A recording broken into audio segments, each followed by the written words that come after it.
Bismillahirrahmanirrahim. Alhamdulillah wa di masa diberi nikmat mugi-mugi saged ngaji istiqomah manfaat barokah fitini wa dunya wal akhirah. Bismillahirrahmanirrahim. Qauluhu wa syartuha waktu zuhri. Nah, ini masih membahas tentang sholat Jumatan. Qauluhu wa syartuha utawi syarate sholat Jumat iku waktu zuhri iku waktu duhur. Jadi sholat Jumat itu dilaksanakan ketika masih dalam waktu zuhur. Jadi waktu duhur khusus hari Jumat itu sholatnya bukan sholat duhur tapi sholatnya sholat Jumat. Jadi waktunya sama dengan waktu duhur seperti biasanya. Qaluhu wa khutbatani lan khutbah loro. Ai wa syartuha khutbatani lan khutbah loro qabla ing dalam sadurunge salat Jumat fihi ing dalam waktu.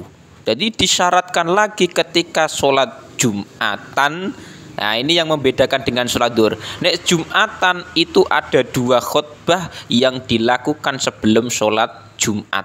Jadi dua khutbah dulu lagi kemudian melakukan salat Jumatan 2 rakaat.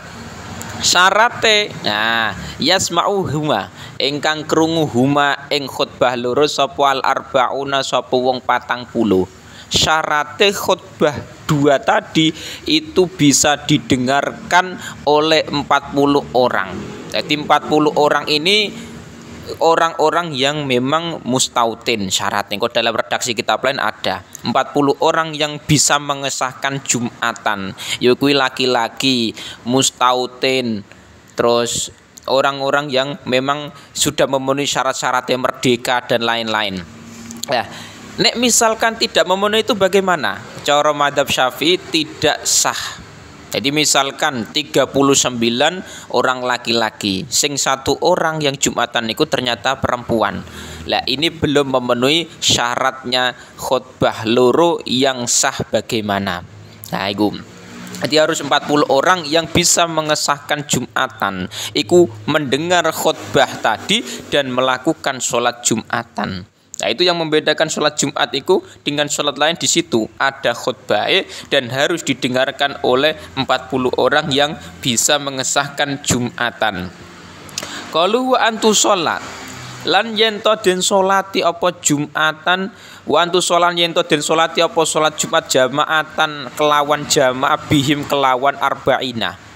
Dan sholat Jumatan itu harus dilakukan berjamaah 40 orang yang sudah memenuhi syarat sahnya Jumat.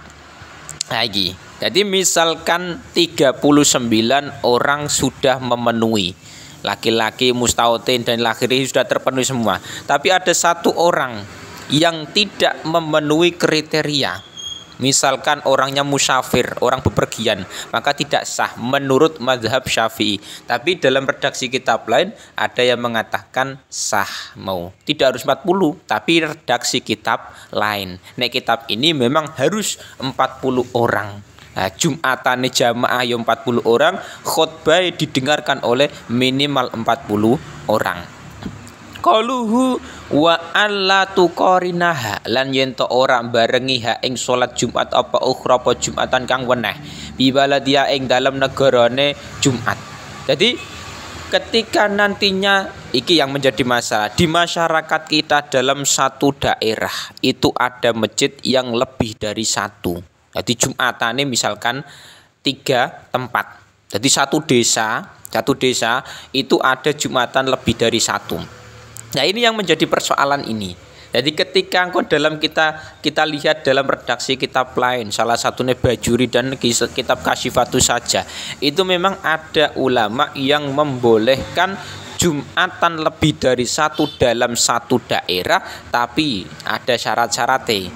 Nah, misalkan apa ada hajat apa contohnya beda golongan. Sing satu itu golongan NU, orang yang memang Jumatannya sesuai dengan redaksi kitab-kitab kuning, yang satu golongan lain yang tidak sesuai dengan syarat sahnya kita mazhab Syafi'i misalkan. Nah itu juga masuk. Atau memang masjidnya enggak kamot. Jadi misalkan masjid Baitur Rahman itu yang Jumatan enggak muat, masjidnya enggak kamot, terus akhirnya bangun Jumatan lagi. Bangun masjid lagi, Jumatan lagi, itu nggak masalah meskipun toh dalam satu daerah. Tapi kalau tidak ada hajat, nah itu yang menjadi masalah. Nanti ada ulama yang tidak membolehkan mau. Jadi intinya apa? Mendirikan Jumatan lebih dari satu dalam satu daerah itu boleh dengan catatan ada hajat mau. Nah, berbagai contoh hajat dalam redaksi kitab-kitab mau. Qalu huwa arkanuha wa arkanul khutbataini wa arkanul khutbataini utawi pira-pira rukune khutbah loro. Iku hamdulillahi iku muji marang Allah. Nah, tadi membahas tentang syaratnya. Sakniki bahas masalah rukunnya dua khutbah. Jadi khutbah itu kan menjadi syarat sahnya sholat Jumat, harus ada dua khutbah. Tapi khutbah juga ada rukun yang harus terpenuhi, wajib. Yang pertama adalah memuji kepada Allah. Biasanya khutbah-khutbah kiai-kiai di masjid khutbah Jumatan itu kan ada alhamdulillahirabbil alamin ila akhirih. Nah, itu sudah memenuhi rukunnya. Yang kedua washolatu lan maca sholawat ala nabi yang atasnya kanjeng Nabi sallallahu alaihi wasallam. Yang kedua khutbah harus adanya sholawat. Nah, ini juga penting. Yang enggak ada sholawat ya enggak sah. Alhamdulillahirabbil alamin. Allahumma sholli ala sayyidina Muhammad wa ala sayyidina Muhammad. Enggak masalah, tetap sah mau. Itu rukunnya harus terpenuhi. Sing ketiga wal wasiatulan wasiat bitakwa kelan takwa fihi ma ing dalam khutbah loro. Wasiat takwa. Jadi biasanya kiai-kiai di masyarakat ada yang menggunakan ittaqullah, ada yang begitu. Nah, jadi memerintahkan umat manusia, umat masyarakat ini untuk melakukan takwa. Nah, itu termasuk rukun dalam sholat, rukun dalam khutbah dua tadi. Harus adanya wasiat takwa dalam dua khutbah. Qaulu ayatun lan ayat mafhumatun engkang den fahami fi ihdahuma ing dalam salah sijine khutbah loro. Ayat yang bisa difahami di dalam salah satu khutbah dua. Jadi ini ayatnya belum bisa dipahami, maka tidak termasuk rukun dalam khutbah loro. Misalkan dalam khutbah dia tidak menyebutkan ayat-ayat Quran, cuman menyebutkan Yasin. Nah, Yasin itu kan kita sendiri belum bisa memahami maknanya apa, belum ada yang tahu, hanya Allah yang tahu.